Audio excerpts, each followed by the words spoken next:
Ligado aqui nesse Bola Rolando. Vou, Edinaldo, começar esse nosso bate-papo aqui sobre aquilo que a gente vinha falando a respeito da possibilidade do Santa gerar receita com o estádio do Arruda, né? A gente ia falar do que é a principal fonte de receita que o Santa Cruz pode ter.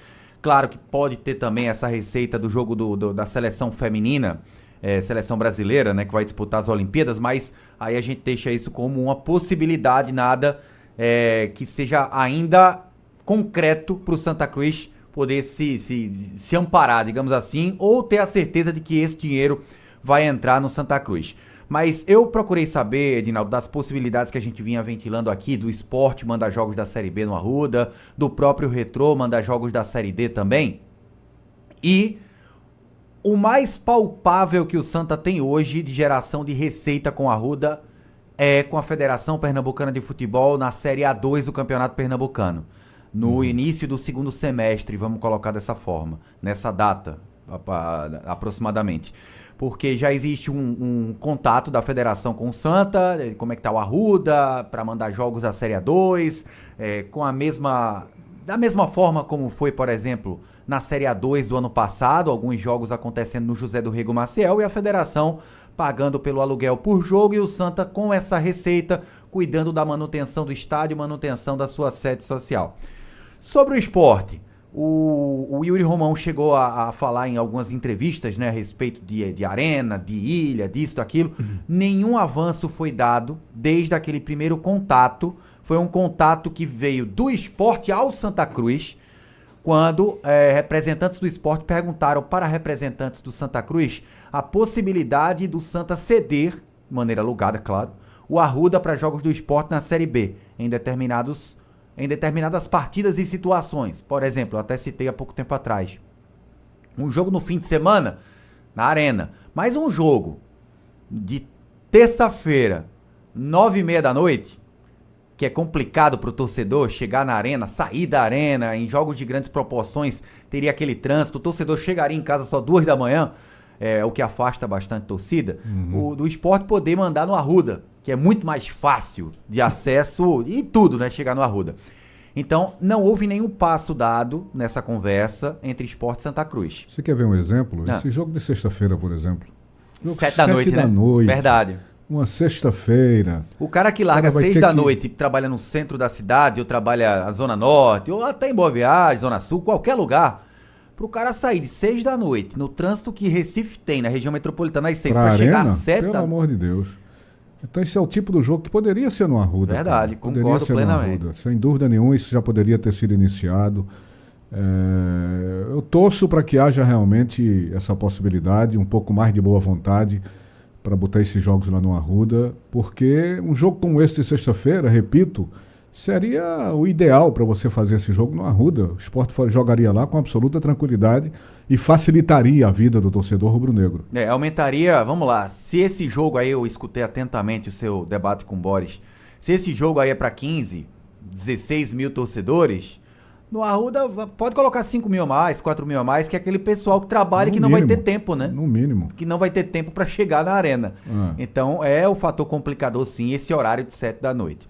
Bom, sobre o Retrô, é o mais improvável de todas as situações hoje é o Retrô mandar jogos no Arruda. É a tal da proximidade, né? É aquela coisa que eu falei. Primeiro, porque a gente olha o Retrô como o exemplo que você busca. Porque você não vai buscar exemplo na torcida do Retrô. Não. A torcida do Retrô, o clube é jovem. A média é 1.500, 2.000 torcedores. É um clube jovem, recém-formado, não vai ter grandes torcidas.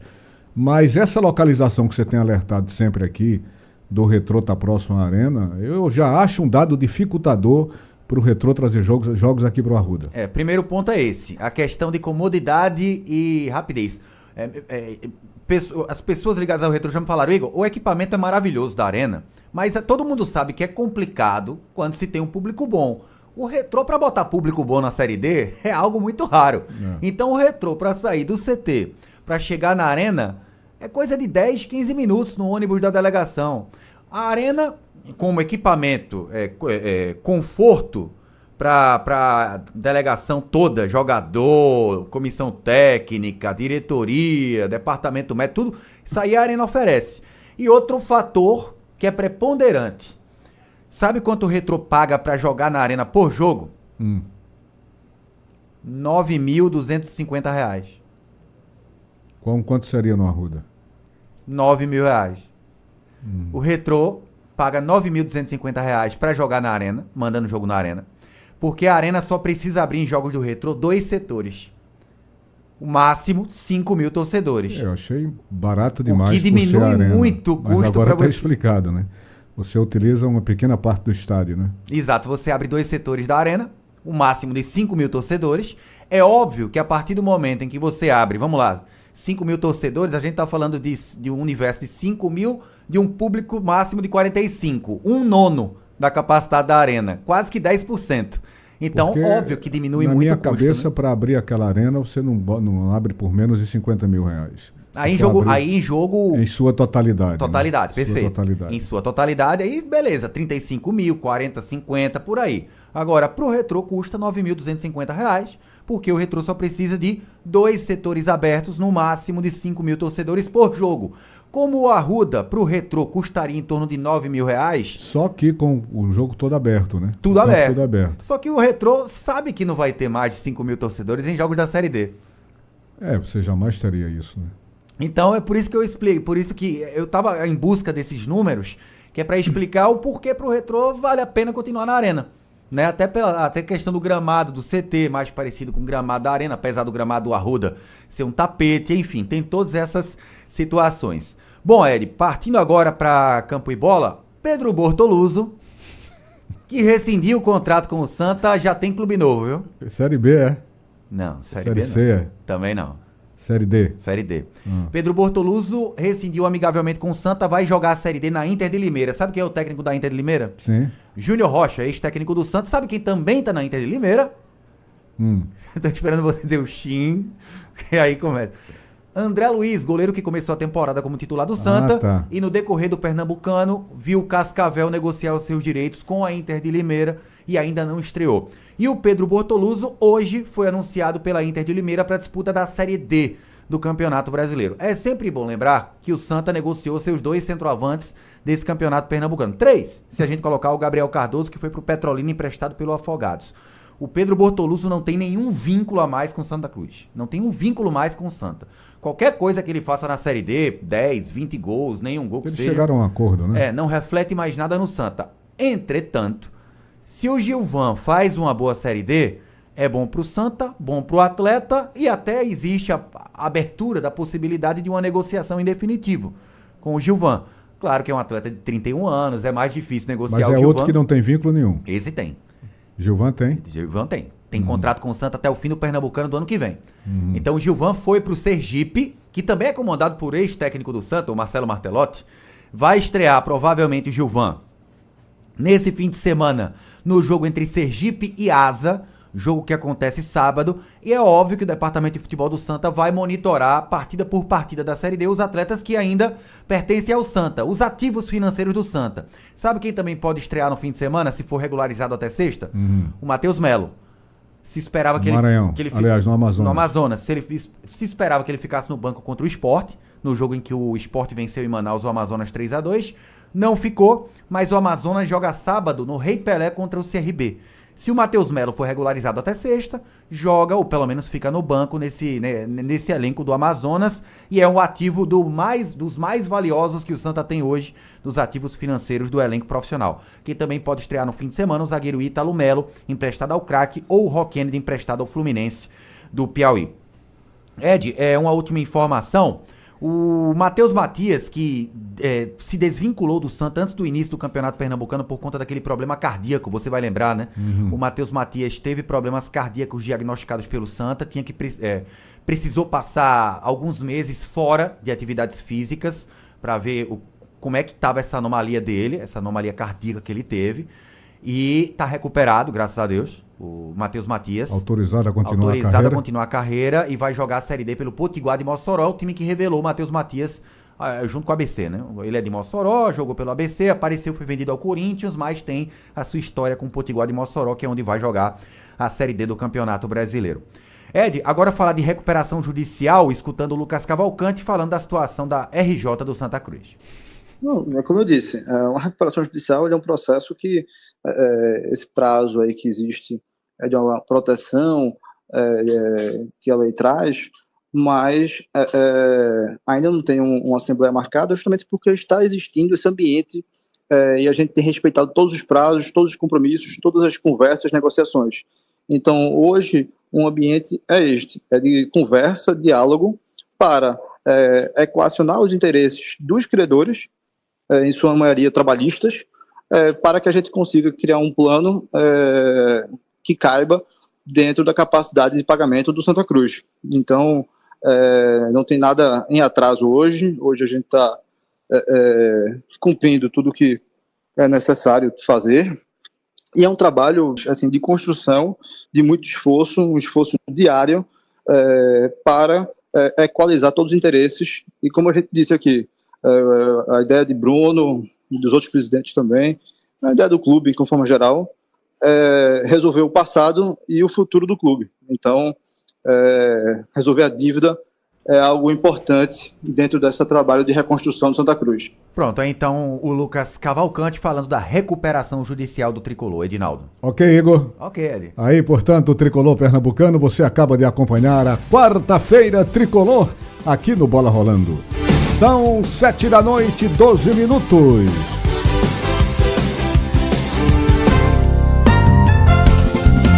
Bola rolando. Mais um show de bola dos craques do Screte.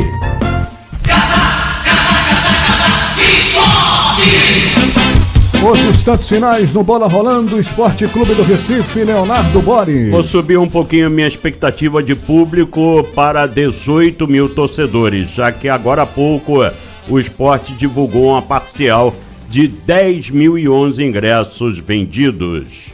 Olha aí, 7 da noite, 12 minutos. Instantes finais, Santa Cruz, Igor Moura. Os atletas que deixaram o Santa e já estrearam pelos seus novos clubes, o João Diogo, que estreou pelo São Bernardo contra o Náutico no último fim de semana nos Aflitos, o Caio Melo, que estreou na vitória do Ipiranga de Erechim, seu clube, em cima do CSA na Série C, 3-1, e o Lucas Siqueira, já tem 6 jogos com o Botafogo da Paraíba, e esse está emprestado pelo Santa Cruz. No Náutico, a grande repercussão de ontem, depois da reunião do Conselho Deliberativo do clube, ao determinar que a multa contratual da empresa Mateus vai continuar sendo toda direcionada para a recuperação judicial. Foi o grande assunto de ontem nos bastidores do Clube Náutico Capibaribe.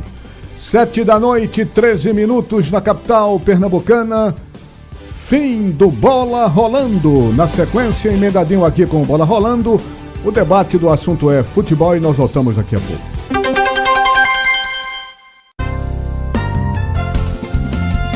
O Screte de Ouro da Rádio Jornal apresentou Bola Rolando. Oferecimento. Chegou a Ice da Pitu. Pitu Remix. Beba com responsabilidade. Na Tupã, você é de casa. Compre na loja, no site ou no aplicativo. PixBet. Vale a pena se jogar. Pode apostar. PixBet. Farmácias Diariamente, a maior rede de farmácias de Pernambuco, de Recife a Petrolina, uma sempre pertinho de você. Por isso, nós cuidamos de você. Bozano, patrocinador oficial da Copa do Nordeste 2024. Sugestão ou comentário sobre o programa que você acaba de ouvir, envie para o nosso WhatsApp 99147-8520. Música, esporte, notícia. Rádio Jornal. Rádio Forte. Os irmãos Caetano Veloso e Maria Bethânia. Pura emoção. Caminhando contra o vento, sem lenço, sem documento. Quem me chamou? Quem vai querer voltar pro mim? Alguma coisa acontece no meu coração. Quando você me deixou, meu bem. Sobre a Jesus Cristo.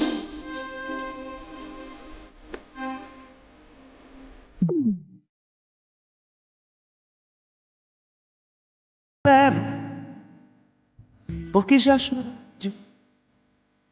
Os irmãos Caetano Veloso e Maria Bethânia. Só sucessos.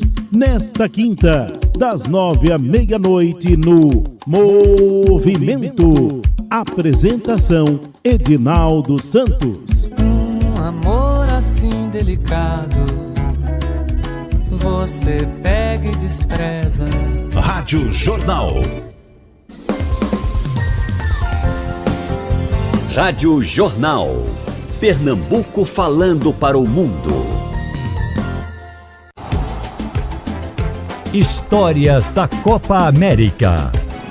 Brasil e Argentina têm dois ídolos icônicos na história do futebol, Pelé e Maradona. Mas apesar da rivalidade da história que ambos construíram nas seleções, nenhum dos dois conseguiu ser campeão da Copa América, uma taça que faltou da principal competição de seleções do nosso continente. Copa América é na Rádio Jornal. Oferecimento: com Pitu o futebol fica muito mais resenha. Siga @Pitu e torça junto no Instagram. Sabia que a taxa de inscrição do Enem é gratuita para quem mais precisa? Quem cursou todo o ensino médio ou está cursando o último ano em escolas da rede pública e membros das famílias inscritas no CadÚnico não precisam pagar inscrição. Faça seu pedido de isenção da taxa em enem.inep.gov.br/participante de 15 a 26 de abril. Ministério da Educação, Brasil, União e Reconstrução, Governo Federal. Atenção, emissoras de rádio do Sistema Jornal do Comércio de Comunicação. Vem aí mais um programa integrando Pernambuco de ponta a ponta, com informação e prestação de serviço.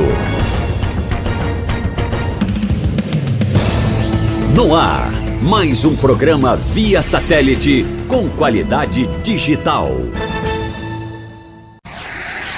Os craques dos craques com você. Todo show de bola.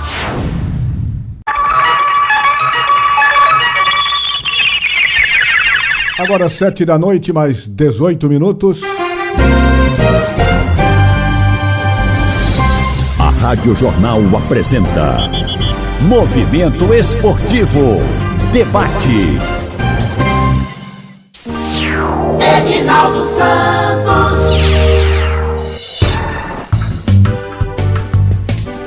E a gente começa mais um debate do Movimento Esportivo aqui pela Rádio Jornal. São 7 da noite, mais 18 minutos. Hoje é quarta-feira, dia 24 de abril de 2024.